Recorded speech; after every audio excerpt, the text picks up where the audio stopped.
الله فلا مضل له ومن يضلل فلا هادي له وأشهد أن لا إله إلا الله وحده لا شريك له وأشهد أن محمدا عبده ورسوله يا أيها الذين آمنوا اتقوا الله حق تقاته ولا تموتن إلا وأنتم مسلمون يا أيها الناس اتقوا ربكم الذي خلقكم من نفس واحدة وخلق منها زوجها وبث منهما رجالا كثيرا ونساء واتقوا الله الذي تساءلون به والأرحام إن الله كان عليكم رقيبا يا أيها الذين آمنوا اتقوا الله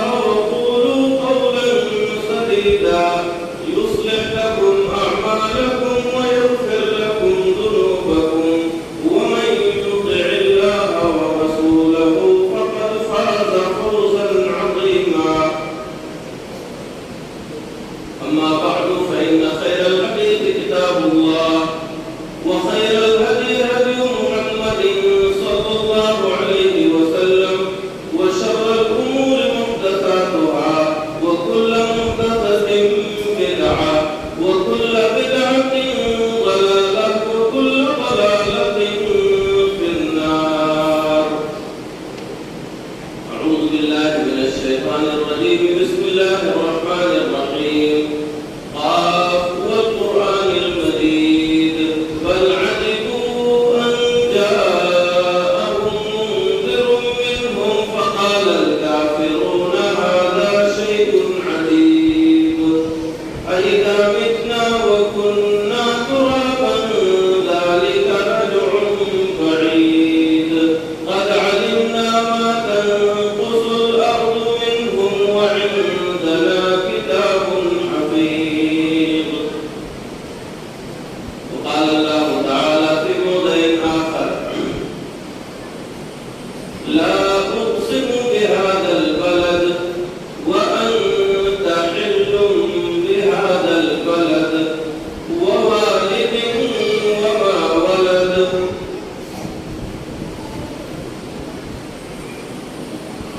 قرآن مجید 30ویں پارے کی ایک سورت کی ابتدائی 3 آیتیں میں نے آپ حضرات کے سامنے تلاوت کی ہیں. انہی سے متعلق تھوڑی دیر تک کچھ گفتگو ہوگی.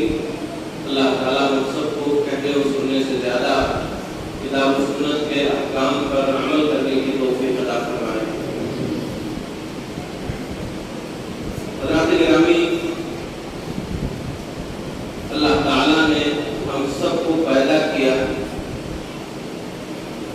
اور ہم میں سے ہر شخص کو مختلف رشتے ناطوں سے جوڑ دیا ہے. باپ بیٹے کا رشتہ ہے، ماں کا رشتہ ہے، بھائی بھائی کا رشتہ ہے، بھائی بہن کا رشتہ ہے، میاں بیوی کا رشتہ ہے. مختلف رشتے ہیں جن سے ہم اور آپ جڑے ہوئے ہیں. ساتھ ہی اللہ رب العالمین نے ہمیں رشتوں کا احترام کرنے، رشتوں کو باقی رکھنے اور رشتوں کو چلانے کا حکم دیا ہے. اور ہر وہ کام جس سے رشتہ ٹوٹ سکتا ہو اس کام سے ہماری شریعت نے ہمیں روک دیا ہے. اسی طرح رشتوں کے احترام کرنے والوں کے لیے، رشتوں کو باقی رکھنے والوں کے لیے، رشتہ جوڑنے والوں کے لیے اللہ تعالیٰ نے بہت سے ثواب کا وعدہ کیا ہے. اور وہ لوگ جو رشتوں کو توڑتے ہیں ان کے لیے دنیا میں بھی بہت سی وعیدیں ہیں اور آخرت میں بھی اللہ تعالیٰ نے ان کے لیے وعید سنائی. اس لیے سب سے پہلی بات یہ ہے کہ ہم سب کو ہر طرح کے رشتوں کا احترام کرنا ہے. رشتوں کو باقی رکھنے کی، رشتوں کو چلانے کی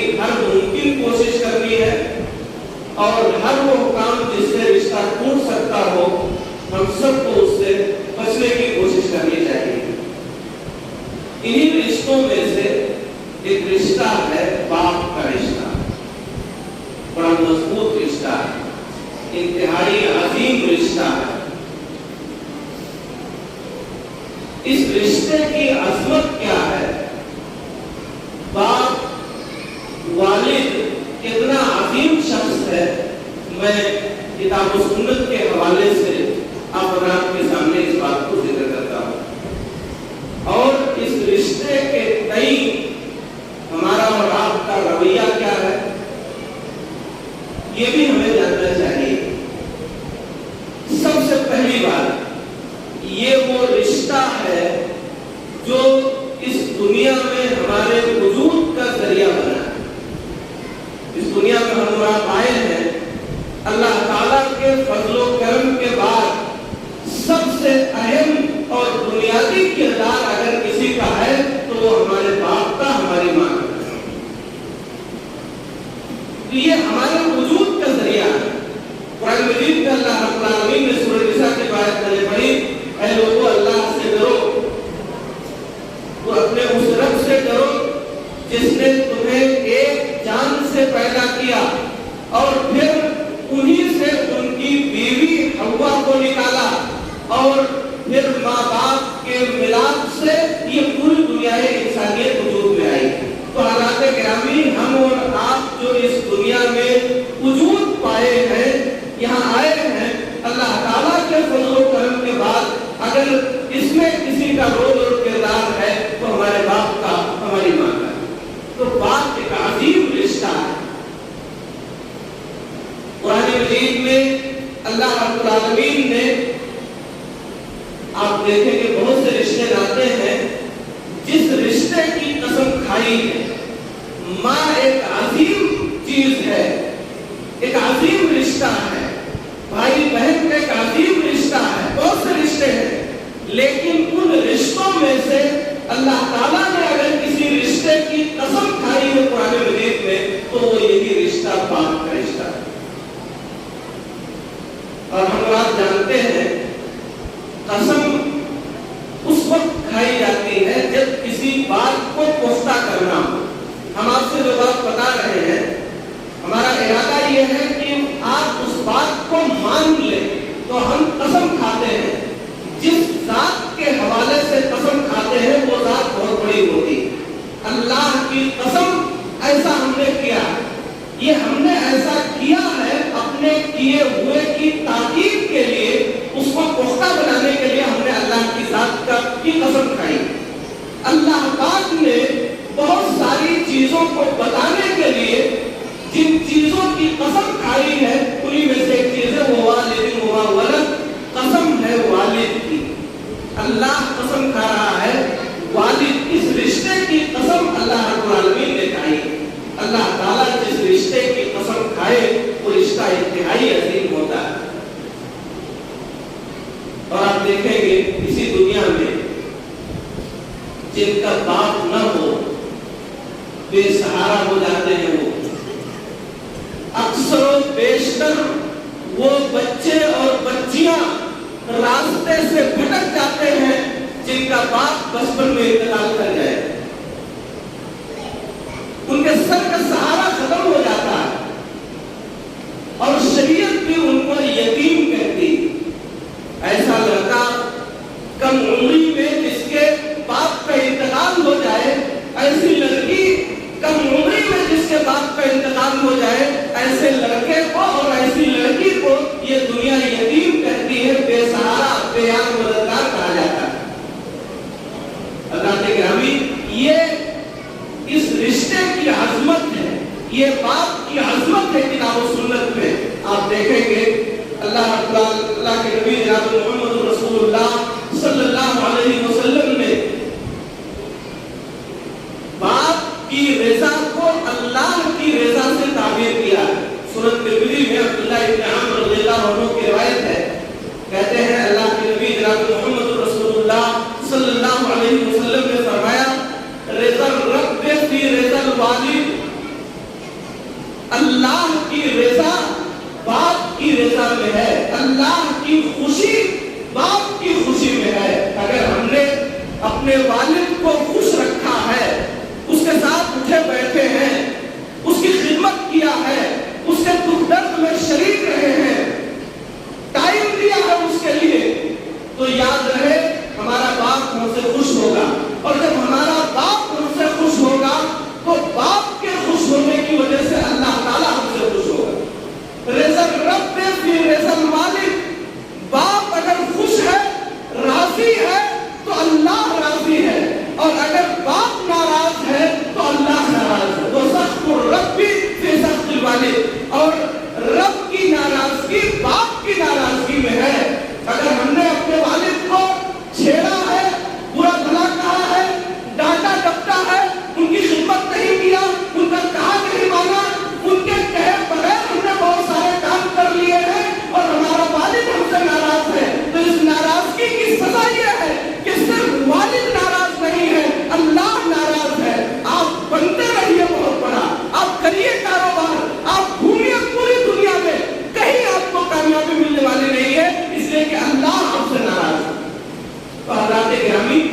باپ کی عظمت ہے میرے نوجوان ساتھیوں، بہت عظیم رشتہ ہے یہ، بہت بڑی دولت ہے یہ جو آپ کو ملی ہوئی ہے۔ جب تک یہ ہے آپ بہت بڑے ہیں، اور جب یہ رشتہ نہیں ہے آپ بہت کمزور ہیں۔ میں آپ کو بتاؤں، ایک شخص اپنے لڑکے کو پڑھا لکھا کر کے بڑا کیا، اعلیٰ تعلیم سے نوازا،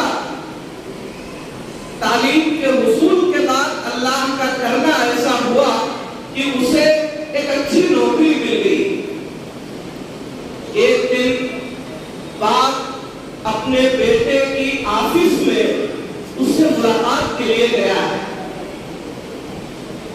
جا کر کے پیچھے سے اس کی کرسی کے پیچھے سے گیا اور کندھے پر دونوں ہاتھ رکھ کر کے یا سر پہ ہاتھ رکھ کر کے کہا کہ میرے بیٹے بتا، تیرے نزدیک اس دنیا کا سب سے بڑا سب سے مضبوط آدمی کون؟ اس لڑکے نے کہا والد محترم، اس دنیا کا سب سے مضبوط آدمی میں۔ بیٹے نے اپنے باپ سے کہا اس دنیا کا سب سے مضبوط آدمی میں، سب سے بڑا آدمی میں۔ باپ وہاں سے گزر کر کے جانے لگا، دروازے کے پاس کھڑا ہوا ہے اور اپنے بیٹے کی آنکھوں میں آنکھیں ملا کر کے کہہ رہا ہے بیٹے بتا، اس دنیا کا سب سے کمزور انسان کون؟ سوال بدل کر کے وہاں ہے، لڑکا یہاں ہے، آنکھوں میں آنکھیں ڈال کر کے باپ سوال کر رہا ہے بیٹے اس دنیا کا سب سے کمزور انسان کون؟ لڑکے نے مایوس ہو کر کے کہا والد محترم میں، اس دنیا کا سب سے کمزور انسان میں۔ بڑا تعجب ہوا اس کو، کہا ابھی تھوڑی دیر پہلے تو نے کہا کہ اس دنیا کا سب سے مضبوط انسان تو ہے، اور اب کہہ رہا ہے کہ اس دنیا کا سب سے کمزور انسان تو ہے، آخر بات کیا ہے؟ کہا والد محترم جب آپ کا ہاتھ میرے سر پہ تھا، آپ کا ہاتھ میرے کندھوں پہ تھا، تو اس دنیا کا سب سے مضبوط انسان میں تھا، اور جب آپ کا ہاتھ اس کندھے سے الگ ہو گیا، سر سے آپ کا ہاتھ الگ ہو گیا، آپ اتنی دوری پہ ہے تو اس دنیا کا سب سے کمزور انسان میں۔ حضرات گرامی، یہ باپ کی عظمت ہے، جب تک وہ ہے اس کا سایہ آپ کے سر پہ ہے تب تک آپ دنیا جیت سکتے ہیں۔ یہ لڑ جائے گا پوری دنیا سے آپ کے لیے، کبھی آپ پر کوئی تکلیف نہیں آنے دے گا، دیکھتے ہوئے جانتے ہوئے علم رکھتے ہوئے آپ کو کوئی تکلیف پہنچ جائے آپ کا باپ یہ دوبارہ نہیں کرے گا۔ اخلاص کی انتہا ہے یہ، بے لوث خادم ہے یہ، بیمار ہو جائے آپ رات بھر سوئے گا نہیں، صبح ہونے سے پہلے آپ کو لے کر کے اسپتال جائے گا، آفسوں میں جا کر کے دھکے کھائے گا، اپنا گھر بار چھوڑ کر کے آپ کی پرورش کے لیے، آپ کی تعلیم و تربیت کے لیے، آپ کو اونچائی پر پہنچانے کے لیے ہر ذلت کو گوارا کر لینے والا اگر کوئی شخص ہے تو آپ کا باپ ہے۔ کتنے ایسے ہیں جو دن بھر اینٹیں ڈھوتے ہیں، گالا ڈھوتے ہیں، اور شام کو آ کر کے اپنے بچوں کے ساتھ ہنستے کھیلتے ہیں۔ کتنے ایسے ہیں جو آفسوں میں جاتے ہیں، دھکے مارا جاتا ہے انہیں، ذلیل کیا جاتا ہے انہیں۔ یہ ذلت اس لیے گوارا کرتے ہیں تاکہ ہمارے بیٹے کو، ہماری بیٹی کو ذلت گوارا نہ کرنا پڑے۔ آپ کو اونچائیوں تک پہنچانے کے لیے، آپ کی عظمت کے لیے، آپ کو بڑا بنانے کے لیے آپ کا باپ ہر طرح کی ذلت کو گوارا کرتا ہے۔ اس لیے اللہ رب العالمین نے کہا کہ رب کی رضا باپ کی رضامندی میں ہے۔ اگر باپ راضی ہے تو اللہ راضی ہے، اور اگر باپ ناراض ہے تو اللہ ناراض ہے۔ مجھے آپ کو یہاں موجود تمام لوگوں کو سوچنا چاہیے جن کے والدین موجود ہیں، کیا ہمارے والدین ہم سے راضی ہیں؟ کیا ہم نے اپنے باپ کو وقت دیا ہے کہ مشغول ہے کاروبار میں، کھیتی باڑی میں، دنیا کمانے میں، بیٹھے ہم 10-15 منٹ اپنے والد کے پاس، بات چیت کیا ان سے، ان کو خوش کرنے کی کوشش کی ہم نے؟ حق ہے انہیں ڈانٹنے کا، ان کو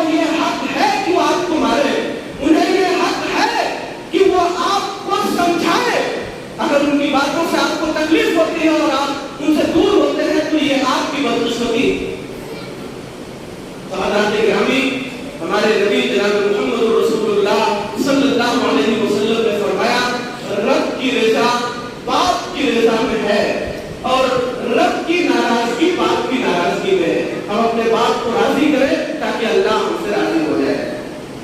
سنن ترمذی کی حضرت ابو ہریرہ رضی اللہ تعالیٰ عنہ کی روایت ہے، والد کی عظمت، باپ کا مقام شریعت میں اللہ کے نبی صلی اللہ علیہ وسلم نے فرمایا ثلاث دعوات مستجابات لا شک فیہن، تین قسم کی دعائیں یا تین لوگوں کی دعائیں ایسی ہیں جو قبول ہوتی ہیں، ان کے قبول ہونے میں کوئی شک و شبہ نہیں۔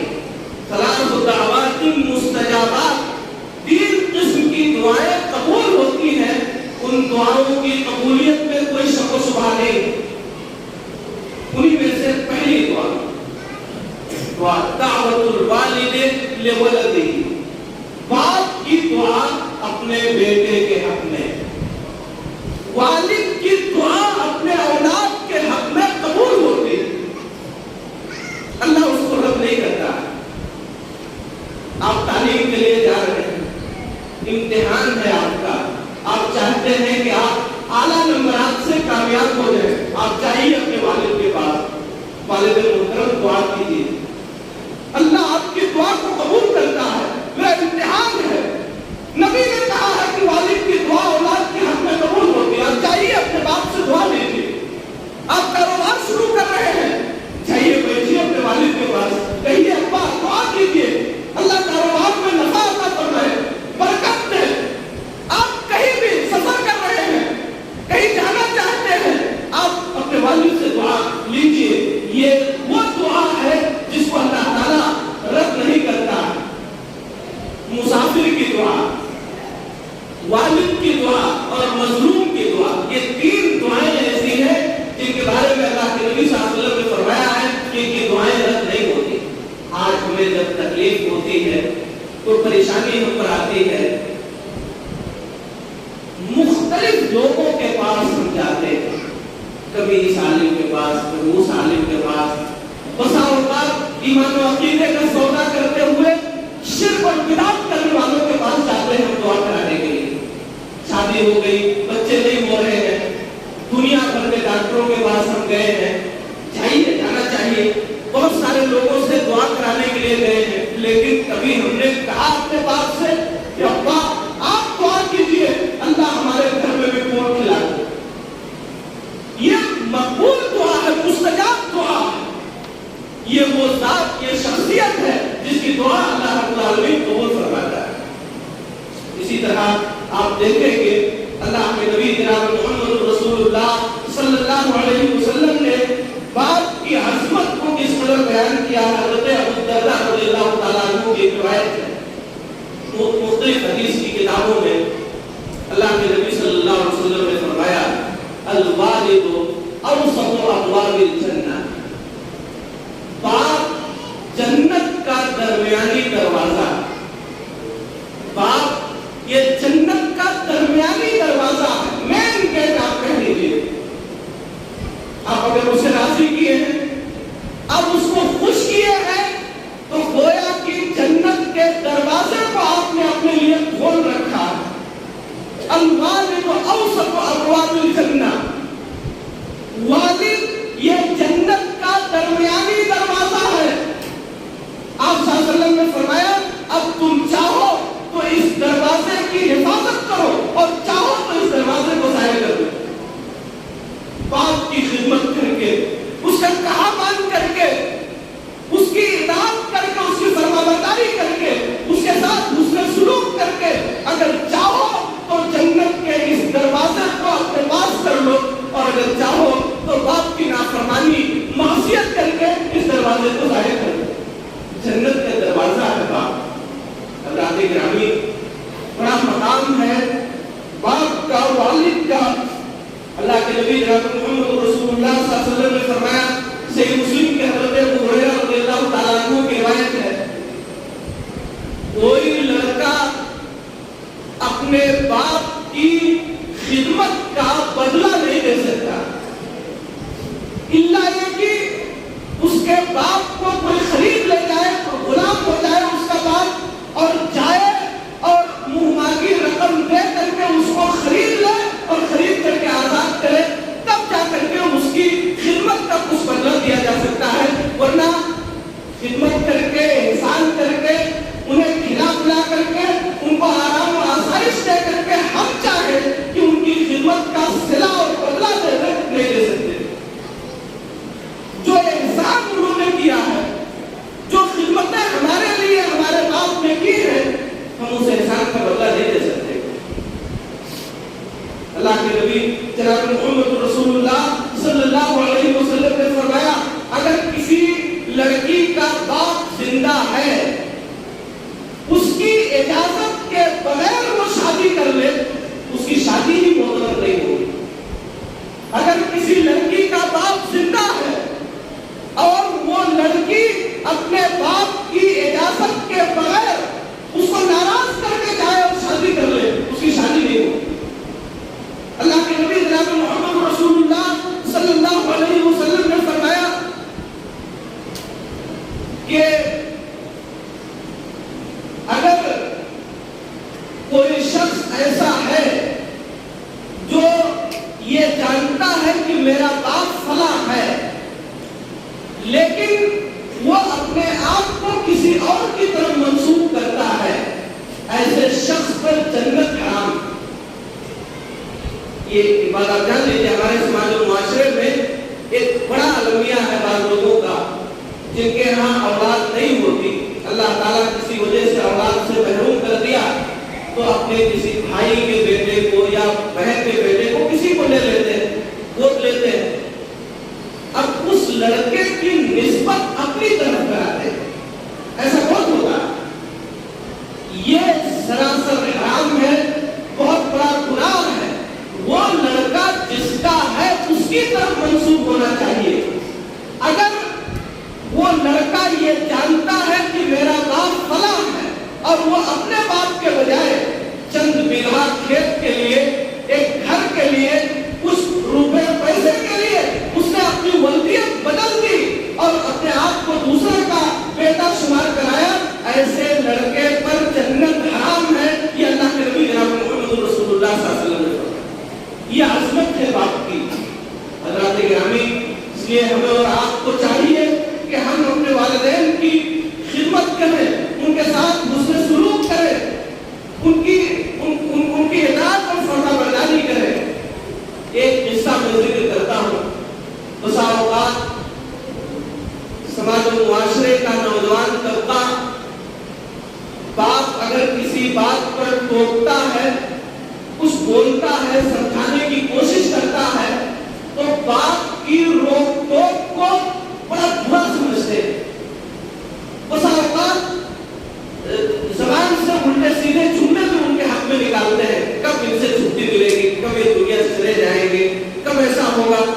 حضرات گرامی، میرے عزیز ساتھیوں، نوجوان دوستوں، باپ کی روک ٹوک، ان کا ڈانٹنا ڈپٹنا، یہ ہمارے مستقبل کی کامیابی کی ضمانت۔ یہ جان لیجیے، اگر ہماری غلطیوں پر ہمارے والد ہم کو ٹوک رہے ہیں، ہماری والدہ ہم کو ٹوک رہی ہے، تو یہ ٹوکنا اگرچہ آپ کو برا لگے، لیکن کل آپ کو جب آپ مستقبل میں میدان عمل میں جائیں گے تو آپ کو لگے گا کہ میرے والد محترم نے ہمارے ساتھ بڑا اچھا کیا۔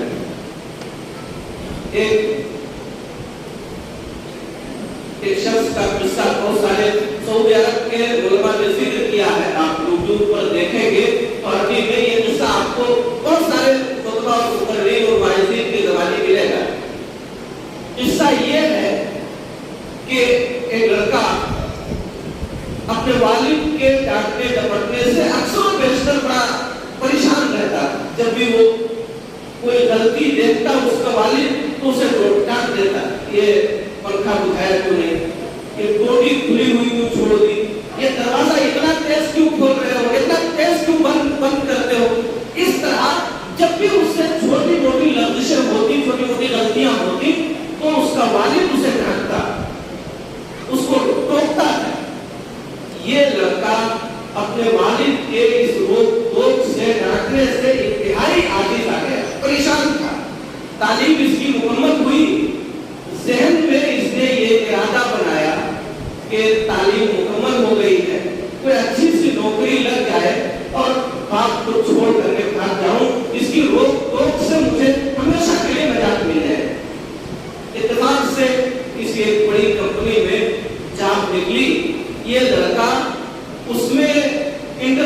لیے گیا, وہاں گیا ہے تو ایک بڑی سی عمارت ہے, اس کے سامنے پارک نما جگہ بنی ہوئی ہے.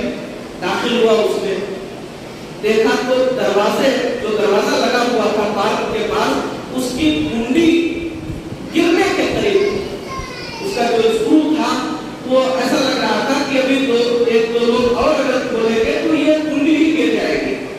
اس نے سوچا یہ تو بڑا نقصان ہے, لہٰذا وہ ادھر ادھر سے کوشش کر کے محنت کر کے اس کنڈی کو صحیح کر دیا. اس نے دروازے کی وہ کنڈی اس نے صحیح کر دی. وہاں سے جب آگے بڑھا تو تھوڑی دور جانے کے بعد دیکھتا کیا ہے کہ ایک ہاؤس میں پانی کھول دیا ہے پارک کی دیکھ ریکھ کرنے والے نے, اور ہاؤس میں پانی بھر گیا ہے اور وہ بہ رہا. قریب ہے کہ پانی پورے راستے کو خراب کر دے.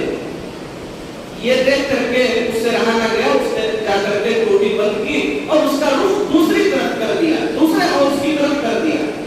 پھر اس کے بعد گیا, نیچے کی عمارت جو تھی وہ خالی تھی, اوپر دوسری منزل پر انٹرویو چل رہا. نیچے جتنے لائٹیں تھی, جتنے پنکھے تھے, دیکھ کیا رہا ہے کہ سب آن ہے, سب چالو ہے. اس نے کہا یہ تو انتہائی پریشانی کی بات ہے, بڑا نقصان ہوگا اس کا. لہٰذا اس نے جو ضروری لائٹیں تھی یا جو ضروری پنکھے تھے ان کو چھوڑ کر کے سب کو بجھا دیا, اور اس کے بعد اوپر گیا. اوپر جا کر کے پہنچا ہے تو دیکھتا کیا ہے کہ بہت سارے انٹرویو دینے والے لوگ وہاں موجود ہیں. ان کا لباس بڑا اعلیٰ ہے, ان کی ڈگریاں بہت بڑی بڑی ہیں. یہ ان کو دیکھ کر کے, ان کی حیرت دیکھ کر کے, ان کی ڈگریوں کو دیکھ کر کے بڑا پریشان ہوا کیا. ان لوگوں کے سامنے ہمارا سلیکشن کیسے ہو سکتا ہے.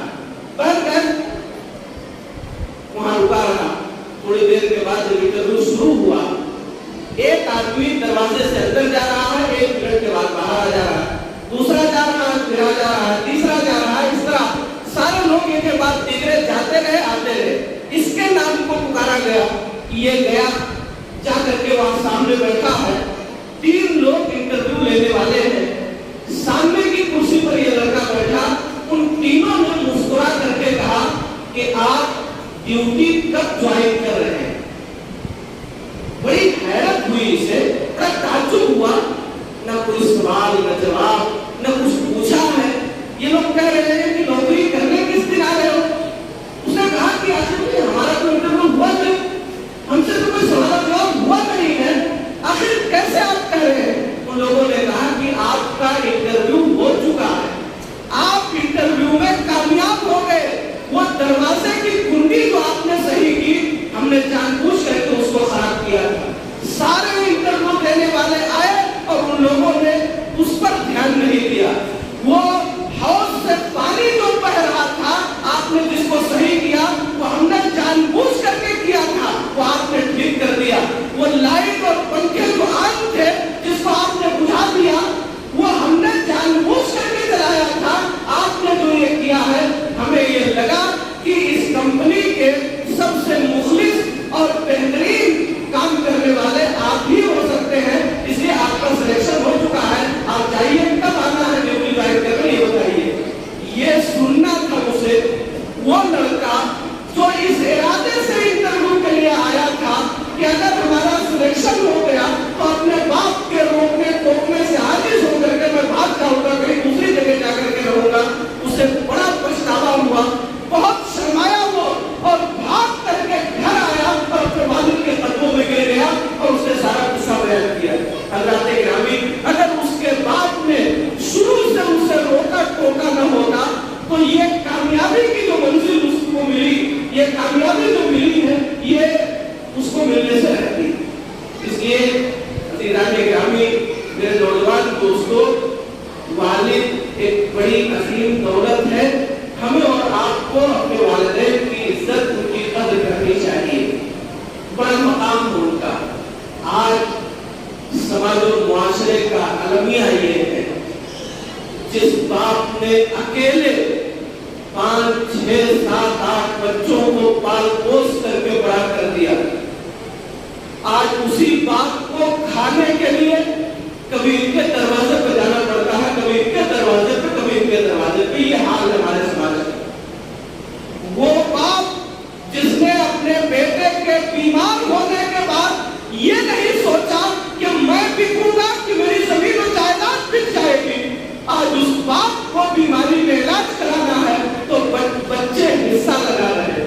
تم کراؤ، ایک دوسرے کا منہ دیکھا جا رہا ہے. حضرات گرامی، یہ سماج کی انتہائی ناگفتہ بے صورتحال ہے والدین کے تعلق سے، جس نے ہمیں ذلیل ہو کر کے ہم کو عزت دینے کی کوشش کی. آج اس بات کی قدر و منزلت ہم کتنا کر رہے ہیں ہمیں سوچنا چاہیے. محتاج ہے کہ بھائی کا ہم دینے کو تیار نہیں. بہت بڑی بھول ہم سے اور آپ سے ہو رہی ہے. انتہائی بڑا گناہ ہم اور آپ کر رہے ہیں جو اپنے والدین کے ساتھ بدسلوکیاں کر رہے ہیں. ہم میں سے ہر شخص کو چاہیے کہ اپنے والدین کی عزت کرے، ان کی قدر کرے. جن کے والدین زندہ ہیں ان کے ساتھ حسن سلوک کیجیے. ان کے ساتھ حسن سلوک آپ کی دنیاوی زندگی کی کامیابی اور آخرت کی زندگی کی کامیابی کی دلیل ہے. کوئی شخص اپنے ماں باپ کو ستا کر، اپنے ماں باپ کو تکلیف پہنچا کر کے اگر چاہتا ہے کہ کامیاب ہو جائے، نہیں ہو سکتا ہے. آپ جو بڑا گھر بنائے ہیں، اس بڑے گھر کے بنانے میں آپ کے باپ کی جھکی ہوئی کمر کا دخل ضرور ہے. آپ مانے یا نہ مانے. آپ اگر آج ایک بڑے عہدے پر فائز ہو گئے ہیں تو اس عہدے کے حاصل کرنے میں آپ کے باپ نے کتنی محنتیں کی ہیں یہ آپ کو معلوم نہیں. لوگ کہتے ہیں کہ ہر کامیاب آدمی کے پیچھے کسی نہ کسی عورت کا ہاتھ ہوتا ہے. ٹھیک ہوگا کسی عورت کا ہاتھ ہو نہ ہو، لیکن ہر کامیاب آدمی کے پیچھے اس کے باپ کی جھکی ہوئی کمر اور اس کی پھٹی ہوئی ایڑیوں کا دخل ضرور ہے. یہ بچے سمجھے یا نہ سمجھے.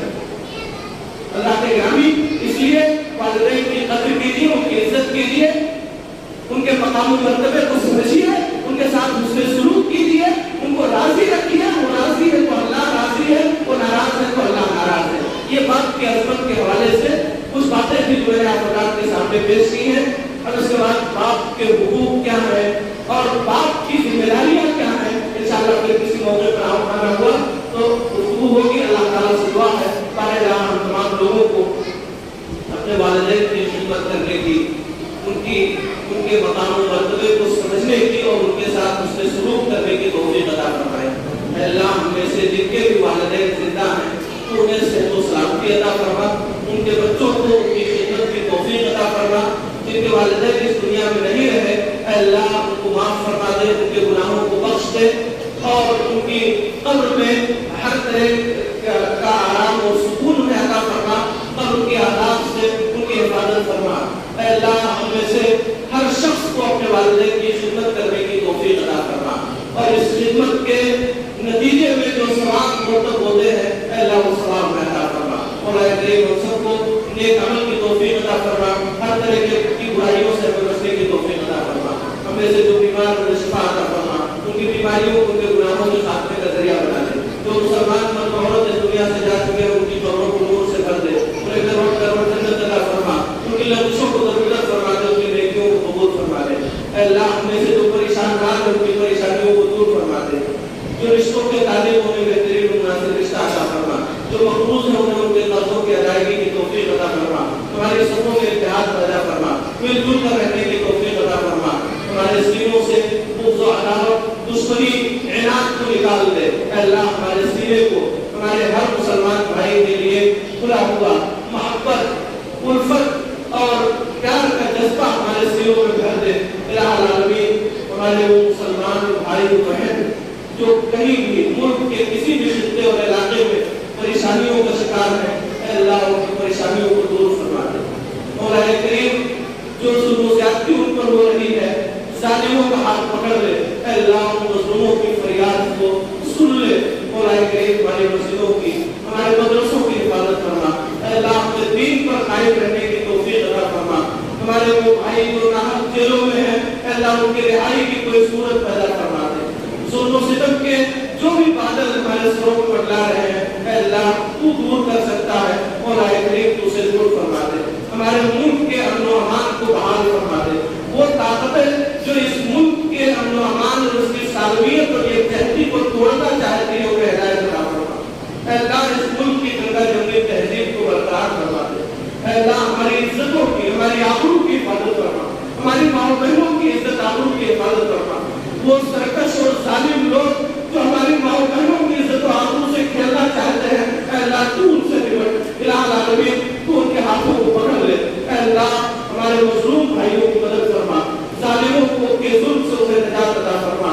ملک کے امن و امان کو بحال فرما دے. الہ العالمین ہمیں جب تک دنیا میں زندہ ہے ایمان و اسلام کو زندہ ہے. جب ہمارا خاتمہ ہے ایمان و اسلام پر ہو مرنے کے بعد کے سارے گناہ ہمارے لیے آسان فرما دے. اے اللہ ہم سب کو جنت الفردوس میں جگہ دے اور جہنم کی آگ سے بچا. اے اللہ ہم سب کو جنت الفردوس میں جگہ دے اور جہنم کی آگ سے بچا. اے اللہ ہم سب کو جنت الفردوس میں جگہ دے اور جہنم کی آگ سے بچا.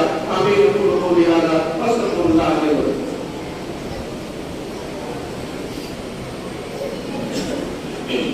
إن الحمد لله نحمده ونستعينه ونستغفره ونعوذ بالله من شرور أنفسنا ومن سيئات أعمالنا. من يهده الله فلا مضل له ومن يضلل فلا هادي له. وأشهد أن لا إله إلا الله وحده لا شريك له وأشهد أن محمدا عبده ورسوله. أما بعد فإن خير الحديث كتاب الله وخير الهدي هدي محمد صلى الله عليه وسلم وشر الأمور محدثاتها وكل محدثة بدعة وكل بدعة ضلالة وكل ضلالة في النار. أعوذ بالله من الشيطان الرجيم. بسم الله الرحمن الرحيم. إن الله وملائكته يصلون على النبي يا أيها الذين آمنوا صلوا عليه وسلموا تسليما. اللهم صل على